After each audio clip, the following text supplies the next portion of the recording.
Sebelum kita ngobrol dengan tamu kita hari ini, mohon untuk di-subscribe Project Dewa Channel ini dan jangan lupa untuk bunyikan loncengnya, klik like and share, dan yang pasti juga semoga hari ini obrolan kita akan memberikan manfaat untuk kalian ya.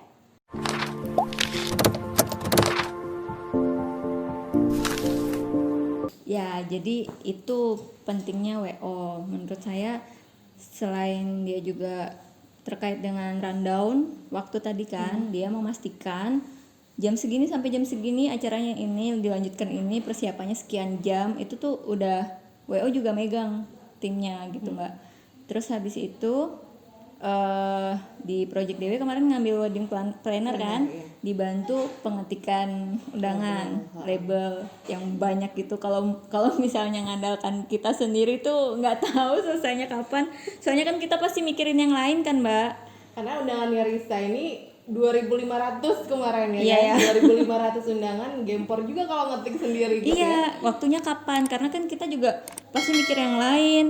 Kebetulan kan kemarin nyari vendornya sendiri kan Mbak, kita kan. Betul. Kita belum lagi ketemu vendor, belum lagi milih, ketemu kan belum tentu langsung cocok. Oke. Nah itu juga, jadi kan pertama udah konsep udah iya, nah itu juga terkait dengan pemilihan vendor mana yang lebih cocok di kita. Misalnya kayak kemarin kan aku ada yang acara tradisional kan, Yep. ada vendor-vendor yang memang kompetensinya di situ, memang soal tradisional dia memang lebih bagus daripada yang lain gitu. Jadi kita dengan tema udah konsep dari awal begini, jadi kita tuh insya Allah jalannya tuh jadi udah ada pagarnya gitu loh Mbak. Udah nggak labil lagi, aduh mau acara tradisional apa enggak ya, udah nggak ada labil begitu. Labelnya udah ke pemilihan vendor, bagusnya yang buat aku yang mana ya, yang sesuai dengan konsep, sesuai dengan kita gimana komunikasinya, itu kan juga penting Mbak ya. Kalau kita komunikasi nggak penting, masalahnya tuh jantung acara tuh juga ada di vendor. Iya benar. Karena kalau misalnya amburadul nggak sesuai yang kita inginkan juga gitu. Nah, kalau nginget tentang weddingnya Rista Fier ini, Widya ingat banget waktu itu pertama kali konsulnya itu kan sebetulnya rencananya memang acaranya bukan tahun kemarin ya, tahun sebelumnya malahan. Jadi konsulnya udah lama banget sampai akhirnya karena kesibukannya mereka juga terpending lah sampai ke tahun kemarin. Iya betul. Dan Risa juga sempat datang ke beberapa pameran-pameran, ya kan, untuk lihat-lihat. pameran wedding ya, untuk cari-cari vendor yang cocok juga. Iya. Ya Risa. Jadi selain ngeliat di pameran, juga dimanfaatin pas kita undangan. Oh oke. Iya. Pas kita datang gitu sebagai tamu, kita lihat kan pasti kebetulan aku tuh ngikutin banyak vendor ya, yang udah kita lirik lah ibarat gitu.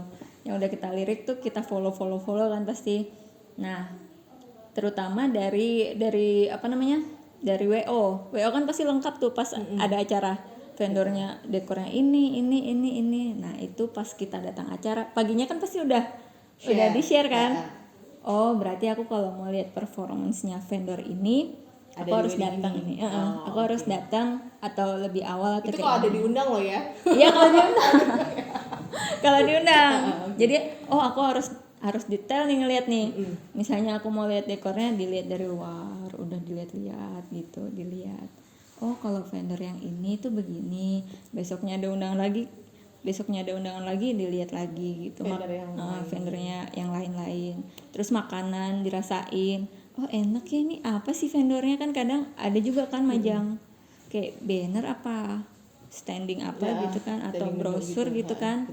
Kalau catering tuh, atau kalau misalnya kebetulan teman kenal ditanya, kamu makanannya enak vendor apa misalnya gitu.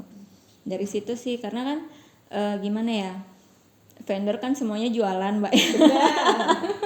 Namanya jualan kan pasti yang diceritain ya yang bagus-bagus, kelebihan-kelebihan kan. Nah miss-missnya itu kita dapatkan dari cerita pasti. Dari cerita teman, keluarga yang udah pernah pakai misalnya gitu.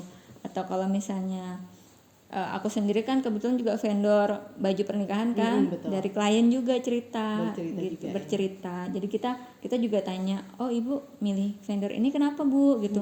Soalnya gini, misalnya kelebihannya bisa ditawar misalnya gitu kan, ada juga yang saklek banget nggak Iya, mau gitu. Oh iya itu sih. Jadi penggalian informasi itu harus memang panjang ceritanya. Oh ya, karena ini kan vendor ini yang akan terlibat dan Iya. jantungnya memang acara itu. Iya, ya betul. Kan? Jadi memilih vendor itu nggak cuma ngelihat dari review yang ada di Iya. medsos aja. Nggak Iya nggak kan? bisa menurut aku sih nggak bisa. Oh iya benar. Karena melihat langsung datang ke undangan, melihat performa kerja mereka itu juga Iya. penting ya. Jadi Karena datang ke undangan nggak cuma jadi tamu doang ya. Kita ketemu aja udah berapa kali mbak ya, Yes, sebelum betul. akhirnya Sebelum memutuskan. akhirnya deal. Ya jadi Risa ini dan Fier itu beberapa kali memang datang ke pameran kita, terus konsul, datang Iya. ke office kita juga Iya, betul. ngobrol, dan itu ngobrolnya lama sampai akhirnya mungkin dia nggak pakai kita kali, sudah sempet kayak gitu, tapi akhirnya balik lagi ternyata. Iya, jadi itu proses pemilihan vendor, karena memang itu krusial banget ya. Itu kan acara sekali seumur hidup. Betul. Dan kita juga pengennya tuh berjalan dengan lancar. Iya. Terus sering sih kita dengar kan pasti acara pernikahan pasti ada lah masalahnya. Nah kita kan berusaha meminimalisir itu. Ini salah satu hal yang detail dalam pemilihan vendor pernikahannya Risa. Ini detailnya Risa ya. Jadi selain vendor ini dipilih secara detail, dalam pelaksanaannya pun Risa tetap akan ada pakem-pakemnya dia yang dia pengen nih wedding dreamnya seperti ini dan diwujudkan oleh para vendor, ya kan? Iya betul. Jadi gitu. Sesuai dengan konsep awal, kita tuh juga pasti kan pengen. Tapi kan kita nggak pernah ya melaksanakan wedding. Pasti kan kita bingung tuh. Betul. Jadi pentingnya WO di sini, penting juga WO. Kita tuh kayak mencurahkan gitu loh. Kita pengennya apa? Mbak, aku pengen ada wedding dance. Oke. Misalnya gitu. Ya, Mbak, aku pengen ada wedding dance. Mbak, aku pengen acara akadnya itu habis itu temu manten. Itu kan termasuk wedding dreams kan ya. Nah, nanti yang mengeksekusi ini si WO ini yang memberi masukan kembali ke kita. Oh itu Riz kalau begitu begini. Betul. Terus terkait jam juga, misalnya Mbak cocoknya kalau pengajian itu pagi apa sore ya? Mbak kalau misalnya aku mau gabung pengajian siraman itu gimana ya randaunya kayak gimana, kan kita pasti kan nggak ngerti. Tapi kalau misalnya WO pasti kan udah tahu kan pakemnya gimana, apalagi kalau adat. Betul. Nah ini kalau misalnya pengen adat banget kayak aku kemarin, WO ini penting. Soalnya WO juga bisa membantu memberi informasi pakemnya tuh gini loh Risa. Terus juga kalau ada tuh ribet ya, ada kayak misalnya apa kemarin Mbak aku minta cariin alat. Kloso. Iya, kloso apa? bongko. Kloso bongko. Alas janur. Alas janur yang di bawah buat siraman itu gitu. Nah, itu WO membantu sekali segala kloso bongko, terus kasih masukan harus ada apa yang dipasang tuh Mbak? Taruh bukan kembar mayang yang dipasang bapak masuk, ya. bapak pengantin cewek ya. Ini di skip ya sebentar. Black KTP. Ya black KTP itu jadi sedetail itu. Kalau tidak ada bantuan sudahlah. Miss pakem-pakemnya miss. Iya, segala kendi dari 7 sumber air itu kalau nggak diingatkan sudahlah pasti miss. Dan juga kalau misalnya nggak ada WO, nggak ada juga yang nyiapin ini hari ini udah ada kah black KTP-nya, udah kah ininya udah. Nah itu WO sangat membantu di setiap acara tuh itu gitu. Habis itu apalagi ya? Nah ini Risa, balik ke masalah persiapan lain selain vendor. Undangan. Undangannya Risa ini menarik loh. Oh ya, karena ini desainnya. Di luar desain undangan ini Risa pikirkan sendiri, pengen atau memang ditawarkan dari si vendor? Pengen. Dan vendornya itu aku yang nanya. Oke. Bisa nggak Mbak aku dibuatin seperti ini, penawarannya berapa ke aku? Oh. Begitu. Jadi undangan juga aku milih beberapa. Oke. Aku nanya yang misalnya komunikasinya baik, yang bisa ngerti maksud aku gimana, terus juga yang sesuai kan. Oh ternyata pilih vendor ini gitu. Dan ternyata itu memang di vendor tersebut Itu undanganku sih yang pertama kali mereka buat kayak gitu. Iya, karena undangannya Risa ini tema desain undangannya itu terpakai sampai ke dance floor-nya dia. Iya, Jadi betul. satu tema semuanya ya kan, satu tema semuanya, dan itu desain yang dia tawarkan itu bukan sesuatu yang custom, maksudnya banyak pengantin lain tuh milihnya tema-tema lain gitu loh. Tapi Risa ini dia memilih sendiri desain ini gitu. Oh ya, betul. Oh ya, Gitu. sampai Sampai lupa. pemilihan font pun Ya, sampai jadi pemilihan perhatian, font. ya. Jadi emang tuh dari awal Mbak, dari awal itu hamin berapa bulan ya, itu aku nyiapin itu. Jadi desainnya si tulisan inisial VR Mm-mm. itu memang aku pesan. Oh oke, fontnya khusus, logonya. Oke. Logonya inisial VR itu memang aku pesan sama tempat aku beli Silwex Silwex. karena vendor apa namanya, aku hitung-hitung aku ngerjain sendiri Silwex sama dikerjain sama vendor undangan lebih nekan budget kalau aku ngerjain sendiri waktu itu. Jadi aku beli Silwex sendiri, tinggal nge-Silwexin doang kan. Nah di situ aku pesan. Nah terus untuk desainnya itu seragam memang Mbak, benar untuk diingatin, dari undangan, bridesmaid box, terus dance floor-nya, warna bajuku itu sama emang. Memang sama warnanya. Memang suka warna itu dan desain itu atau gimana? Kebetulan kalau warna memang aku waktu itu aku galau Mbak. Aku pengen resepsi tuh pakai baju putih, tapi kalau putih akad udah putih. Yes. Tapi aku juga pengen biru, tapi pengen putih. Kebetulan dapat kain yang begitu. Kan gradasi ya. Betul. Biru ada putihnya gitu kan. Kebetulan dapet, aku seneng banget. Karena jadi sesuai kan. Wedding dream yang komplit gitu iya, ya. sesuai kan. Nah, itu. Jadi memang bener aku mikirin tuh dari sebegitunya soal desain. Nah, kebetulan yang ngedesain itu vendor undangan. Itu ada beberapa kali revisi juga. Terus undangan juga ada beberapa kali revisi, dan alhamdulillahnya vendornya juga baik banget. Jadi kalau kita revisi tuh nggak ngerasa kayak direpotin apa gimana gitu. Tapi malah senang gitu loh Mbak. Oh iya Mbak, sebentar kami kerjakan. Jadi ngirim sampel tuh nggak sekali menurutku kemarin tuh. Nah iya, jadi itu revisi berkali-kali, tapi vendornya tuh pelayanannya sangat baik gitu loh Mbak. Jadi nggak marah, nggak kesel, nggak apa, justru semakin direvisi, semakin aku nunjukin apa yang aku mau, mereka tuh kayak jadi semakin seneng aja bisa ngewujudin juga gitu apa yang aku mau. Nah ini kan penting ya untuk vendor-vendor wedding, karena kan yang dijual kan jasa. Jadi pelayanannya terhadap customer tuh memang betul-betul merupakan nilai jual juga gitu. Terus habis itu sampai lupa, aku juga kebantu banget sama buku wedding planner. Oh iya, ini wedding planner yang selalu dibawa Risa kemana-mana selama dia mempersiapkan pernikahannya. Dari konsul kita pertama kali sampai dia bilang ini akhirnya vendor-vendor yang dia pilih itu tidak ada. Tidak ada. Gimana ceritanya? Ini memang belinya di mana waktu itu? Ini waktu itu aku belinya di The Bride Dep ya. Cuman kalau aku lihat sekarang kayaknya banyak wedding planner selain di The Bride Dep. Banyak yang ngeluarin wedding planner. Nah ini kebantunya apa Mbak? Di sini nih kalau dari The Bride Dep dia kayak ngasih tahu mulai dari syarat administrasi kita ke KUA dan lain surat N1 apa berapa itu tadi. Terus ada budgetingnya juga, kita ngebudgetin. Terus vendor. Karena aku takut nih ada vendor yang kelewat sama aku. Kan karena kita milih vendor kan sendiri Mbak ya, kita nggak nge-handlekan ke WO kan. Kalau WO pasti kan lebih detail karena udah biasa, jadi kan tahu butuh vendor ini.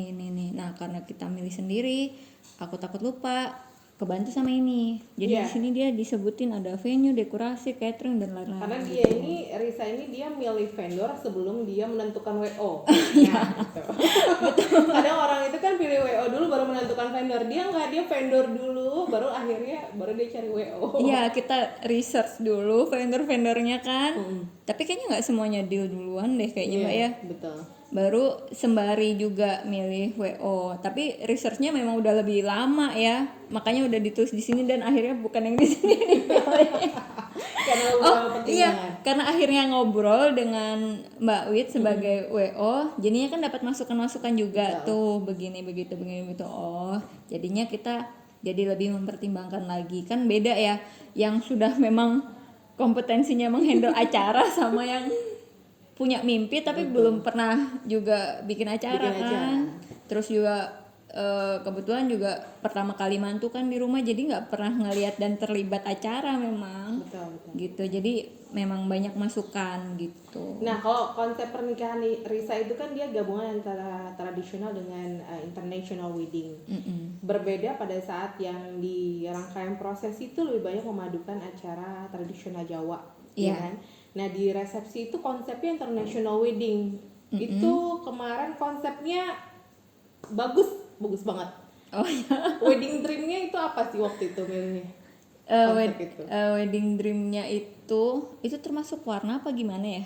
Semua konsep keseluruhannya itu. Konsep keseluruhan. Itu wedding dreamku tuh sebenarnya dari awal tuh aku pengen ada dansa, karena dansa tuh kan kayak kita jadi romantis gitu lah. Kayak fairy tale gitu bukan? Iya, kayak fairy tale juga, kayak kerajaan juga bukan sih kayak jatuhnya kan. Habis itu aku yang pengen banget kebersit di kepala ini, aku pengen wedding dance, tapi bukan wedding dance yang cuman pakai ball gown yang cuman ke kanan ke kiri karena gaunnya susah bergerak, cuman ikut ke kanan ikut ke kiri. Aku nggak mau yang kayak gitu, aku yang ngedance, bukan dancer yang ngedance. Iya, ya kan? ini jadi satu hal yang menarik banget di acara pernikahannya Risa. Jadi memang biasanya kalau klien itu konsul ke kita untuk ngomongin tentang wedding dance tuh memang dia biasanya belajar ngedance aja, tapi rata-rata karena mereka sibuk tuh mereka nggak usah deh, ntar diajarin aja on the spot apa segala macam. Tapi Risa enggak. Jadi dia benar-benar, Mbak, aku mau dansa tapi aku mau belajar dansa. Oh, senang sekali. Langsung diarahin untuk belajar dansa. Iya, dan itu nggak benar. lama ya Risa ya? Itu tapi belajarnya kayaknya hamin sebulan ya Mbak ya? Hamin sebulan. Cuman memang hal seperti itu memang harus kita latihan. Iya, benar. Nggak bisa on the spot misalnya hamin seminggu atau hamin 3 hari, karena itu kan ngapalin. Iya, betul. Ngapalin sesuai dengan ketukan lagu. Terus kita milih lagunya mau yang mana gitu kan, terus latihan. Nah itu sih jadi karena aku punya wedding dream, wedding dance tadi, itu sih yang paling aku kayak titik beratkan si wedding dance. Sebenarnya konsep yang lain seperti kayak full flower, kristal dan lain-lain tuh mengikuti sih Mbak. Cuman yang benar-benar wedding dreams aku tuh wedding dance tadi. Wedding dance itu ya. Jadi ya ngaturnya ya itu belajar dance sama yang punya kompeten profesional. Terus habis itu aku gimana nyeting bajuku. Nah, iya nih. Yang aku juga bisa wedding dance, tapi aku juga pengen kelihatan slim. Karena kalau wedding dance kan bagusnya ball gown ya. Betul. Ball gown, dan kalau misalnya kita mau bergerak, ball gownnya jangan yang ekornya panjang. Yes. Kita nggak bisa muter kan. Gitu. Aku mikir gimana ya caranya. Oh, aku bikinlah, akhirnya terwujudlah si wedding dress aku kayak gitu.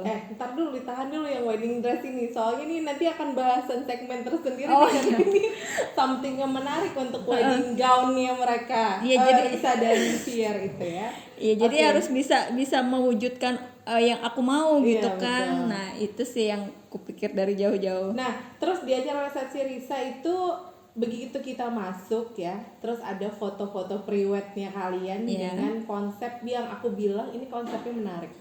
Karena biasanya kalau pasangan-pasangan sekarang itu kan mereka kalau mau yang etnik gitu kan, atau enggak yang modern gitu. Tapi kebanyakan pada mainnya modern. Tapi Risanya perpaduan antara yang etnik dengan yang modern.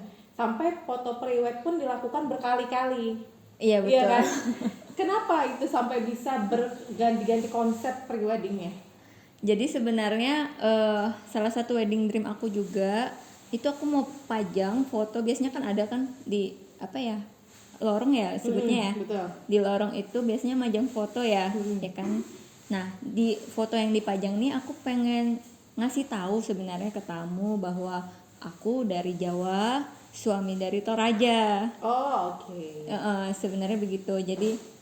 Jadi makanya di acara di rumah dari siraman sampai akad sampai temu manten itu kan prosesinya Jawa. Jawa.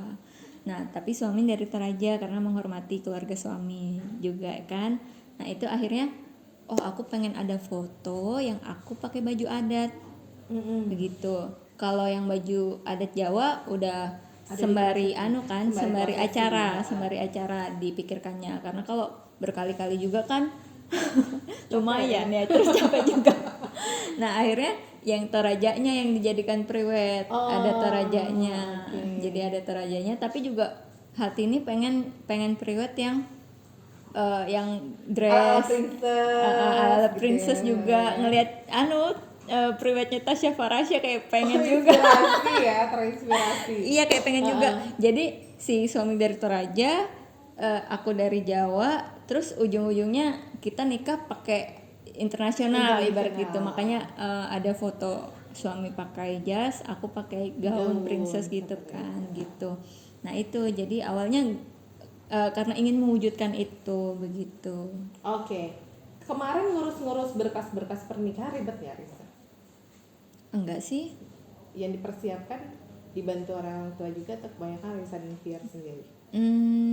Ada yang enggak sih mbak, kayaknya awalnya tuh nanya-nanya, abis itu kita kerjain sendiri, nggak ribet kok. Nggak ribet Sebenarnya nggak ribet asal dikerjain aja. Betul, asal dikerjain aja. Asal kita mau aja gitu langsung ya sudah selesaikan ini berkas gitu. Nah, terus lagi Risa ngomongin konsep pernikahan pasti berhubungan juga dengan budget. Iya ya betul. Kan? Budget ini Risa sendiri kah atau ada perbincangan antara dua keluarga kah untuk budget pelaksanaan acara? Karena kadang-kadang ada nih klien yang mereka punya ekspektasi besar, tapi begitu nilai budgetnya besar mereka kaget gitu. Iya. Ada juga yang aku pengennya sederhana menyesuaikan dengan budget. Ada yang seperti itu. Ada yang on budget. Nah Risa gitu. kemarin untuk mengelola budget apa segala macam itu gimana? Itu pasti diomongin sama suami kan. Yes. Diomongin sama suami karena acara pernikahan juga acara dua keluarga.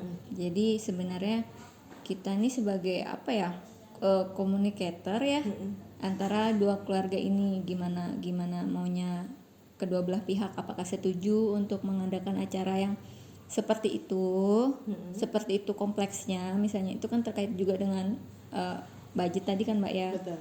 Ataukah kita yang on budget kita sederhana aja, nggak usah ada acara yang terlalu mendetail di rumah misalnya gitu kan, bisa ditekan dari itu kan mbak ya gitu. Nah kemarin pasti ada perbincangan itu, dan itu memang diperbincangkan jauh hari.